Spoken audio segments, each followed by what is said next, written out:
O Senhor esteja convosco.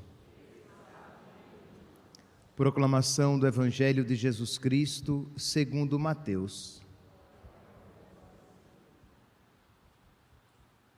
Naquele tempo, disse Jesus aos seus discípulos: Vós sois o sal da terra. Ora, se o sal se tornar insosso, com que salgaremos? Ele não servirá para mais nada, senão para ser jogado fora e ser pisado pelos homens. Vós sois a luz do mundo. Não pode ficar escondida uma cidade construída sobre um monte. Ninguém acende uma lâmpada e a coloca debaixo de uma vasilha, mas sim num candeeiro, onde ela brilha para todos os que estão em casa. Assim também, brilhe a vossa luz diante dos homens, para que vejam as vossas obras, para que vejam as vossas boas obras e louvem o vosso Pai que está nos céus. Palavra da salvação.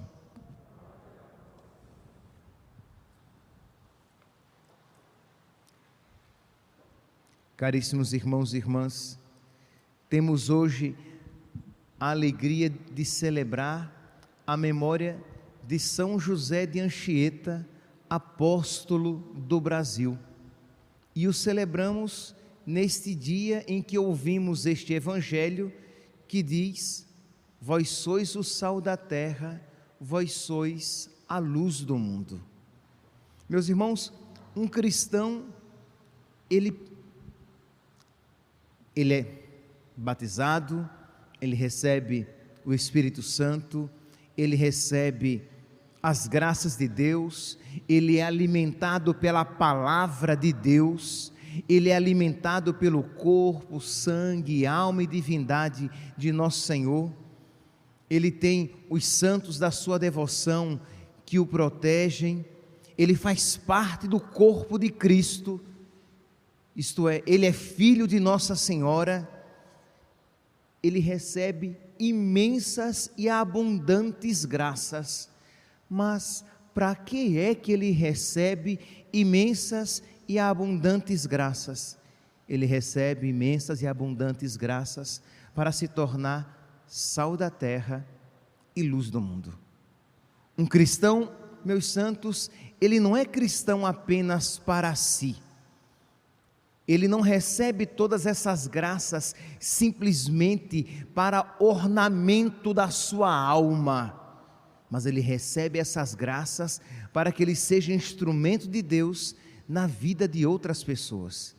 Então, ouvir este Evangelho em que nosso Senhor diz isso para nós, deve nos recordar a nossa apostolicidade, a nossa missionariedade. Isso é, eu tenho sido apostólico, eu tenho sido missionário, eu tenho evangelizado, e aí cada um segundo as suas possibilidades e segundo a criatividade que Deus suscitar no seu coração.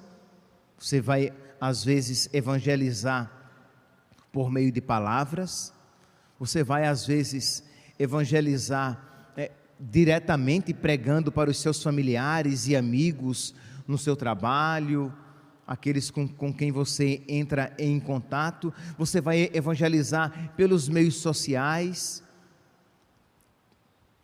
pela internet, pelo celular. Você vai evangelizar por meio da sua oração, rezando, se sacrificando, fazendo pequenas penitências, pequenos atos de caridade, oração por aquelas pessoas que você sabe que necessitam das suas orações, e também por aquelas pessoas que você não conhece, mas como todo católico sabe e deve rezar pela conversão dos pecadores.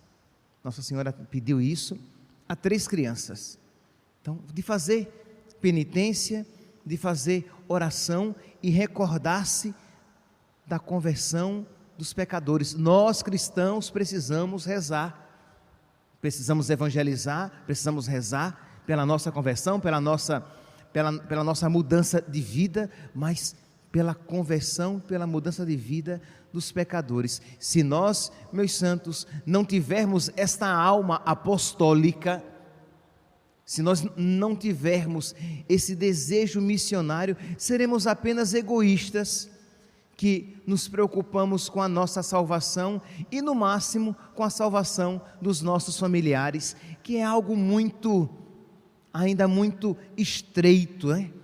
Isto é, estou ligado simplesmente por laços muito materiais, muito sanguíneos, né? Por laços de sangue, simplesmente.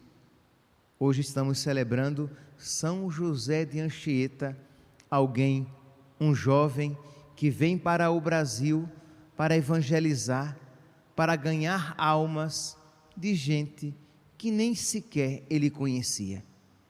Imagine, meus santos, ele sai de Portugal, um jovem, um religioso ainda, religioso, não era padre ainda, um religioso jesuíta, e vem para as terras brasileiras. Por quê? Porque ele quer ganhar almas para Jesus. Ele quer infundir no coração daquelas pessoas, daqueles índios, daqueles selvagens, daqueles que depois seríamos nós, no futuro, infundir o amor a Cristo, infundir o amor à Eucaristia, infundir a devoção aos santos, infundir o desejo do céu. Percebe? Meus irmãos, se nós temos esta fé católica, que sabe que a salvação depende do nosso conhecimento de Cristo, amor a Cristo, pertença à igreja, nós não seremos cristãos acomodados. Agora, se existe na nossa cabeça aquela mentalidade relativista, que diz, não, tanto faz assim, no fundo, no final, todo mundo vai se salvar. Se é isso que existe no nosso coração, tão diferente do Evangelho de Cristo, não é isso que Cristo nos ensina, não é isso que a igreja há mais de 2000 anos nos ensina, mas se é isso que está no seu coração, tudo bem, você não reza pela sua família, você não reza pela conversão dos pecadores, porque você não se preocupa com a salvação deles, e provavelmente nem se salvar também você irá, porque quem não se preocupa com a salvação do outro, acaba também se descuidando da sua própria.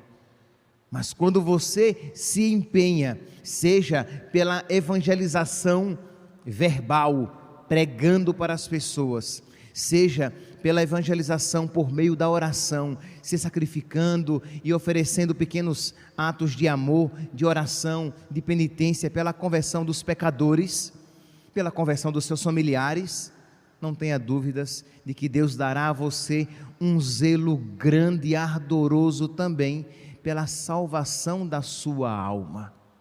Então, sai aquele rapaz de 19 anos, de saúde frágil, ele era meio corcunda, meio encurvado, sentia muitas dores nas costas.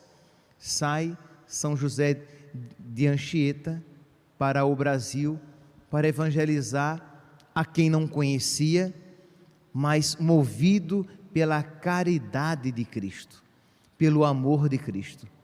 Chega aqui ao Brasil, vai evangelizar as crianças. Imagine aqui, meus irmãos, assim, a dificuldade.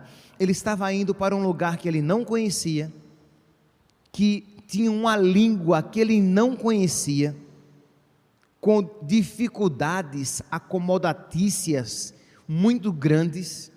Ele não teria meios de transporte, ele não teria uma casa minimamente confortável, ele não teria pessoas, ele veio apenas, assim, estava muito ligado ao padre Manuel da Nóbrega, mas não é que ele tinha laços familiares com outras pessoas, ele estava quase que praticamente só. Mas quem é movido pela caridade de Cristo, não experimenta, meus santos, a solidão, porque sabe que está movido pela vontade de nosso Senhor, que está vivo no seu coração. Quando a gente lê os relatos de São Paulo, a gente pode pensar em muitas coisas, menos em solidão.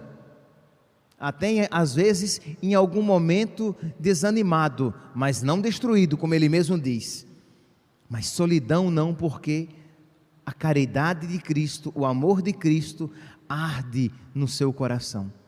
Então ele vem-se embora para cá e começa primeiramente evangelizando as crianças, os indígenas, e dizem os biógrafos que os próprios indinhos iam aos pais e repreendia nos pais o que existia ainda de paganismo.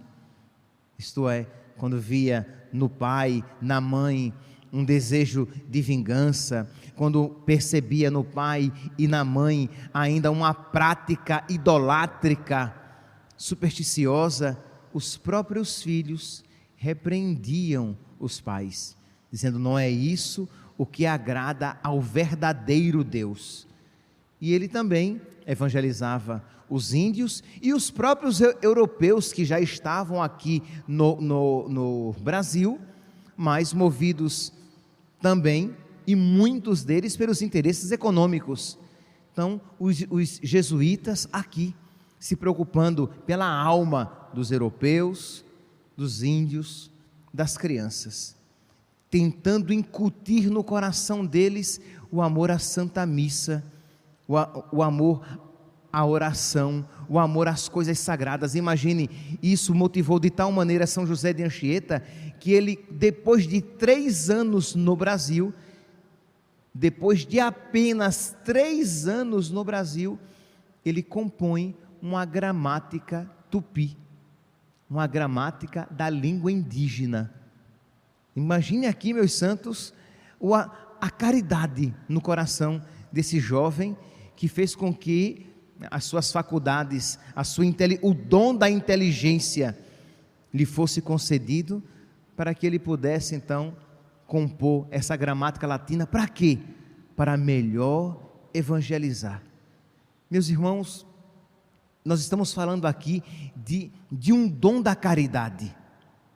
Nós muitas vezes, e nós católicos muitas vezes somos muito acomodados.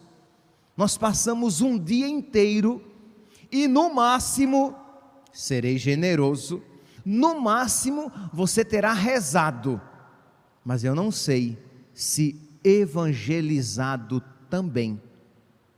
Isto é, o dia passa e você não parou para, de verdade, não apenas automaticamente, ofereço esse mistério pela conversão dos pecadores, Pai nosso que estás no céu.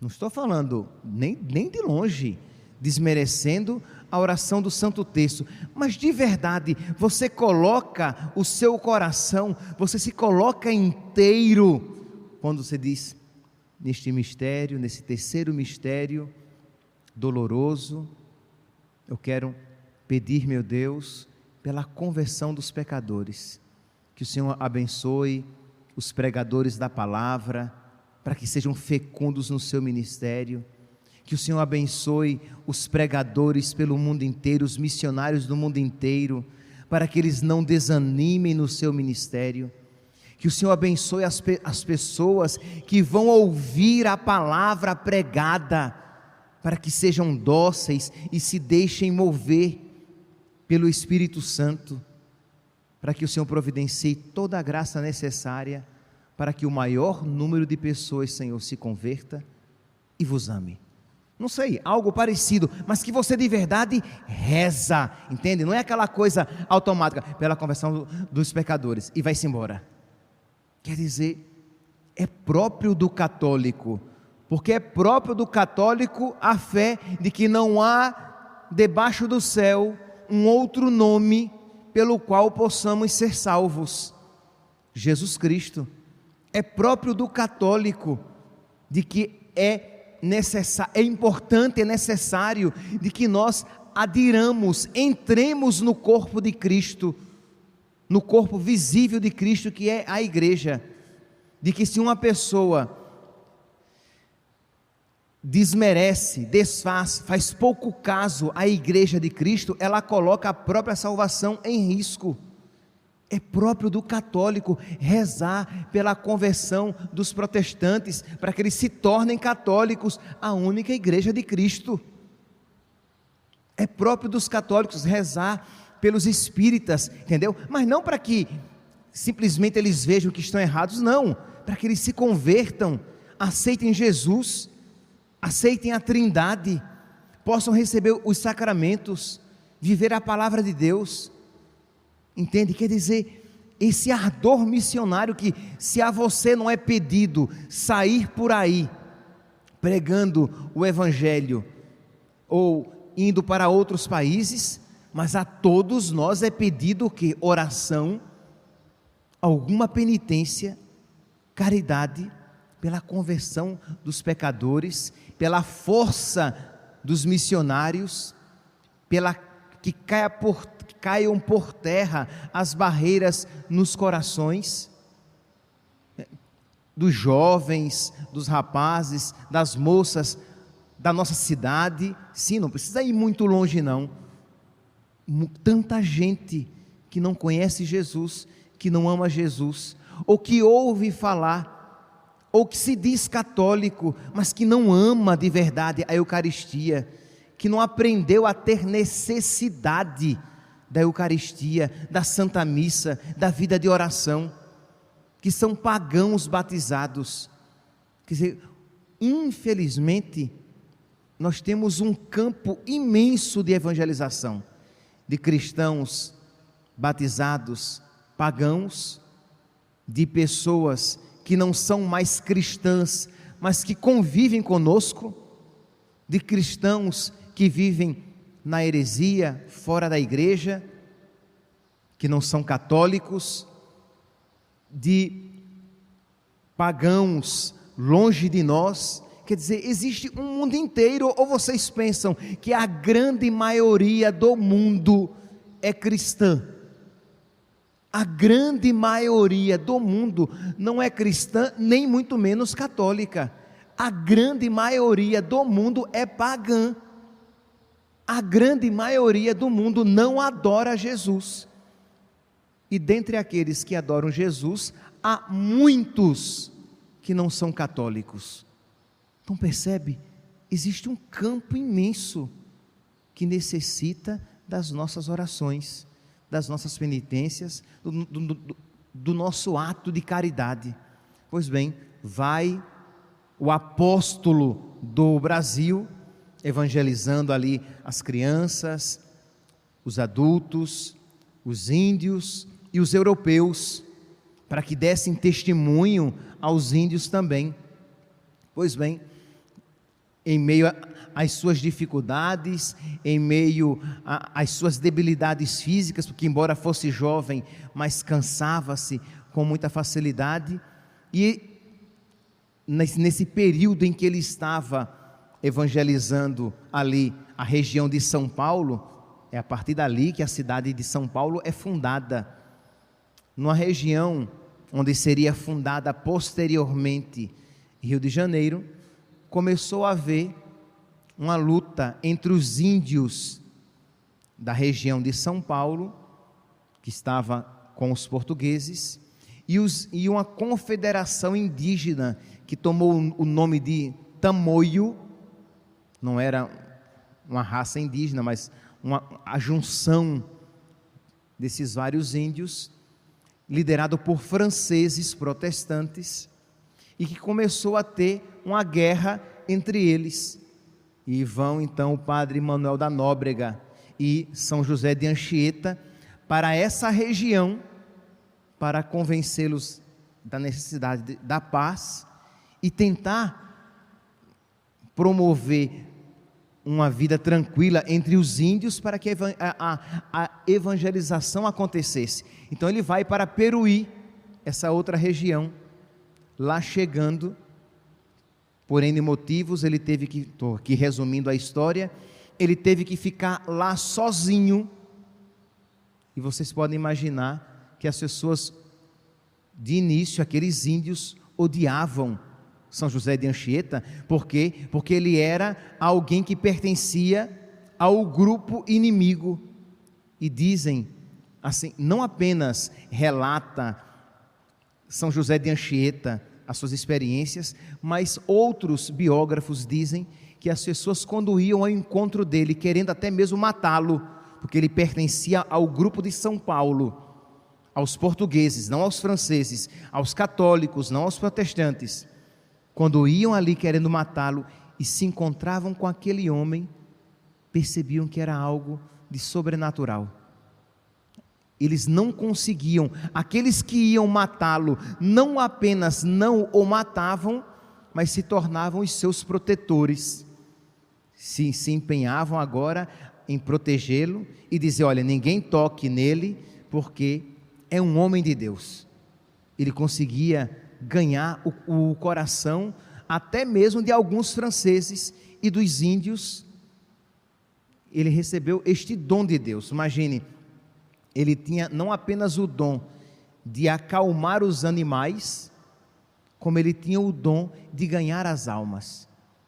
Quantas vezes onças, cobras que vinham para querer ferir, para querer matar algum índio, e ele repreendia, e isso ele próprio fala. O próprio São José de Anchieta diz assim, e ele descreve dizendo que um homem temente a Deus, quem obedece a Deus, subjuga até os animais.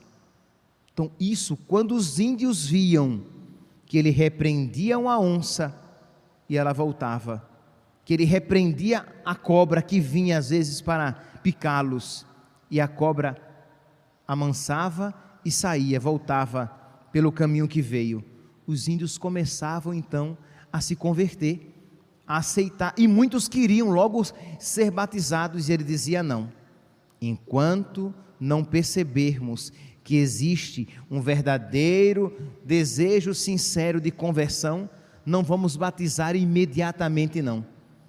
Mas assim, ele queria que as pessoas de verdade se tornassem católicas, de verdade amassem Cristo, de verdade se abrissem à graça. Meus irmãos, é uma alegria imensa poder celebrar São José de Anchieta, apóstolo do Brasil, mas pedindo a Deus a graça de que nos faça verdadeiramente apóstolos também. Ele ganhou de tal maneira o coração desses índios lá da região do Rio de Janeiro, que os índios, como expressão de amor, de cuidado para com ele, ofereciam as suas filhas para ele, para que ele tivesse relações sexuais. Por quê? Porque na mentalidade indígena de então e do mundo de hoje também, como é que se pode viver sem sexo? Na mentalidade de então, como na mentalidade de hoje, sexo é quase como água. Ora, ninguém pode viver sem tomar água, ninguém pode viver sem comer, logo ninguém pode viver sem sexo. Então, os índios que antes eram inimigos dele, pegavam suas filhas e entregavam a ele. E ele dizia, não, eu sou padre, eu sou religioso, eu quero ser padre. Ele não era ainda padre. Eu sou de Cristo, eu sou um homem de comunhão, que era uma expressão que eles usavam, até os próprios índios. E os índios ficavam admirados com aquele homem que podia viver sem ter contato com as índias. Depois perguntaram a ele como é que ele conseguiu manter a pureza e a castidade. E ele dizia, eu consegui por meio das penitências que eu fazia, mostrava o cilício e a disciplina que ele utilizava, penitência para corresponder à vontade de Deus. Quem quiser, meus santos, fazer a vontade de Deus, sem se penitenciar, quem quiser, isso aqui vale para todos nós, quem quiser fazer a vontade de Deus, quem quiser ser amigo de Deus, quem quiser alcançar a salvação, sem se esforçar de alguma maneira, não conseguirá, que ou nós combatemos o homem velho, a mulher velha que existe em nós, ou não conseguiremos a salvação. Nós desperdiçaremos a salvação. Então ele, como expressão dessa penitência, mostra ali o cilício e a disciplina. Segundo, a vida apostólica, isto é, ele entendeu que o desejo de querer salvar outros fez com que ele permanecesse no amor a Cristo. Então aqui, meus santos, eu estou enfatizando este ponto, porque aquele que se empenha em salvar almas, em ganhar almas, ele se empenha na sua salvação. Ora, um sacerdote, é claro, é óbvio, além da sua vida de oração, além da sua penitência, o sacerdote, ele se santifica, santificando outros, ele se salva, salvando outros. A sua alma é ganha para Deus, ele ganhando outros para Deus. Mas isso que é verdadeiro, que é verdade de uma maneira emblemática na vida de um sacerdote, é emblemático na vida de todo cristão. Todo cristão precisa ser apostólico, todo cristão precisa ser missionário. Então peça a Deus, se você é um cristão xoxo, é um cristão morno, é um cristão sem apostolicidade, peça a Jesus esse ardor apostólico que São Paulo dizia: fiz-me tudo para todos. Esse amor apostólico no coração de Santa Teresinha, que já que ela não podia sair do Carmelo para evangelizar, ela então se penitenciava e intercedia e se oferecia pela salvação dos pecadores, pela santificação dos sacerdotes. Então nós precisamos ser apostólicos, senão seremos egoístas. E o terceiro ponto que São José de Anchieta apresentou: primeiro, a penitência; segundo, a apostolicidade, isto é, o desejo de ganhar almas para Cristo, de ganhar aqueles índios para Cristo, de converter os europeus que estavam ali, mas que não eram convertidos. E o terceiro, o seu amor a Nossa Senhora. Nossa Senhora o havia guardado. Ele, mesmo em meio àquela situação, imagine aquele jovem ali, com as índias que lhes eram oferecidas, e sem roupa, porque os índios estavam sem roupa, as índias também. Então, o quanto aquilo poderia tentá-lo na sua imaginação. E ele ia então para a praia compor, na areia da praia, os seus versos em honra a Nossa Senhora. Ele prometeu a Nossa Senhora que se ela guardasse a pureza dele, ele iria compor em verso a vida inteira de Nossa Senhora. E nós temos em língua latina, de José de Anchieta, o maior poema em honra a Nossa Senhora. 5.786 versos que ele guardou de cor. Quando a gente fala de cor, vem de cor, cordis, de coração. Ele guardou 5.786 versos, porque ele escrevia na areia da praia, depois vinha a onda e cobria tudo, e ele ia compondo e guardando para depois, noutra ocasião, em que tivesse papel à disposição, ele pudesse escrever todos aqueles versos em que ele rezava, em que ele louvava a Nossa Senhora. É também, meus santos, se você olha para a sua vida, você, homem casado, que percebe que tem dificuldade da pureza, de viver a vida sexual no seu casamento com a sua esposa, mas guardando a pureza. Se você que é solteiro e percebe a dificuldade de viver a pureza, de pedir hoje, por intercessão de São José de Anchieta, esta graça. Precisamos, meus irmãos, não apenas não trair as esposas, não apenas não trair os maridos, não apenas não ter relações com a sua namorada, mas precisamos ser puros de coração. que é uma realidade totalmente diferente.